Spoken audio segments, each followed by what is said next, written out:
Here goes the already busy Semenyo in towards Ronaldo. Well, that wasn't supposed to happen.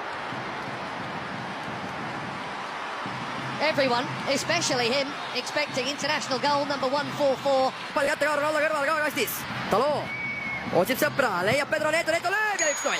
1-0 ja kui räägitakse kestleb Portugalis ära, et küll Ronaldo, siis lööb Pedro Neto. 23 minutil läheb Portugal seda mängu 1-0 juhtima. Väravasööt Unitedi mehele, värav Chelsea mehele. Portugal 1, Nigeria 0, Pedro Neto. Delicately chipped into a big crowd and smashed by Bruno Fernandes. A more delicate but equally important touch from... No kas siit võimalik tulla Nigeria? No nüüd on 3-1 olukord ja löövad ära. Nigeria viigistab mängus 1-1. Sevilla mees Akorra Adams paneb mänguvahendi Diogo kohta selja taha.